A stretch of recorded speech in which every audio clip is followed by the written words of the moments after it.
What's up, guys? It's Jonathan with Rev Free Moto. Welcome back to the channel. I just wanted to do a quick video talking about some further analysis of the crash involving Doodle on a motorcycle. And I know that this topic is getting beat to death on YouTube lately, so I only thought it was, this won't be a long video. I want to throw up some screenshots of Doodle's video that I've been studying as I've watched her crash over and over and over again. And you have to forgive me, this is something that's in my nature. I reconstructed fatal motor vehicle crashes for 7 years, and so it's something that's kind of just in my blood. And I'm not saying that I can explain all the things that happened in this crash. I'm not going to try to pick apart this crash piece by piece, but I think it's something worth looking at that maybe not everyone has seen in reference to Doodle's crash. So I'm going to throw up some pictures in sequential order that you'll see on the screen here. And you'll notice that, and if you haven't watched the video, you need to go watch Doodle's video, and I hope she's healing and doing better. Much respect for her. This could happen to any rider. So if you watch her crash video, and I'll link it in the description, you'll see that as she's approaching this bridge, first she kind of is slightly accelerating, and she dips the clutch. She kind of squeezes the clutch, and her revs go way up. They go from like 6,000 to 8,000 or something like that, and then they come back down. That's before she even gets to the bridge. When she hits the bridge, she's just steady on the throttle. And so you'll see like these instances of, these screenshots. These are all in sequential or chronological order. And if you slow down the video on YouTube, you'll see this, that the tachometer just keeps surging. And some of it is probably from parts of the motorcycle, when she hits that big bump, maybe the unsuspended rear end, maybe there's some lifting up of the motorcycle, right? But you see that she never lets off the throttle the entire time. As the bike starts to wobble and become unstable, you'll see that the RPMs just continue to go up. And so I don't know if because she was feeling the wobble and didn't just had the natural reaction to wrench on the throttle. I'm not sure what happened, but you'll see that the RPMs continue to surge. And I'm not, saying that I wouldn't do the same thing, if this happened to me. I just thought it was interesting, and I think that what happened is that, as she starts to wobble from these rain grooves and the groove tires, and, there's all sorts of contributing factors, environmental factors.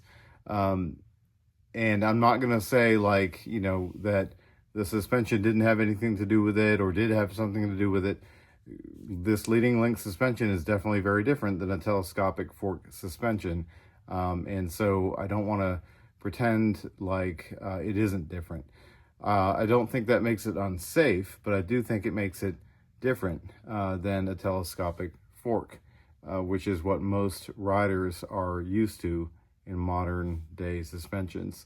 The RPMs never let up, and as the wobble begins, you're supposed to, the best way to stabilize a motorcycle is to off the gas or off the throttle, off the brakes, and firmly grasp the handlebars, kind of even pressure on the bars.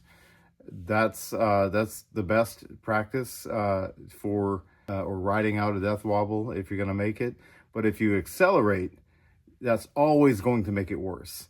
And I really think that the acceleration is really what made it to the point of no return. It happened so fast, and I am not judging, because I might do the same thing. If I was riding down the road and my bike started wobbling, I might freak out, and even with many years of riding experience, I might react incorrect.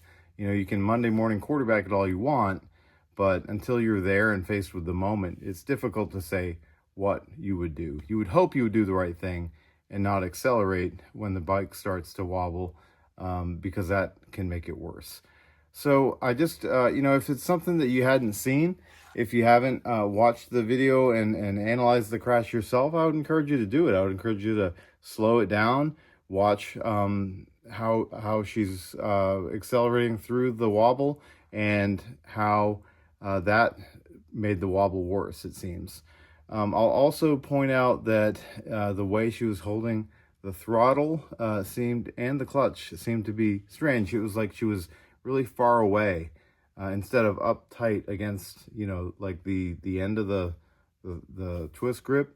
She was really far down, and I don't know why that was. I don't know if it was the gloves she was wearing, but I also think that for the most control, you want to hold the throttle nice and close up to the point where it meets the handlebars and not way down on the bar. So those are my thoughts. I'd love to hear your thoughts, your comments. If you noticed this, if you thought that maybe this acceleration contributed to the wobble getting worse. If you've been in a death wobble and you rode out of it, please share with us how you rode out of it and what worked for you. But I believe the best thing to do is to off the throttle, off of any brakes or anything like that, and firmly firmly place your hands on the handlebars, and that's going to be the best bet for kind of restoring your balance to normal and getting rid of that oscillation and that wobble. I appreciate you guys. Thanks so much for watching today, and let me know your thoughts. Love you guys, and we'll see you in the next video.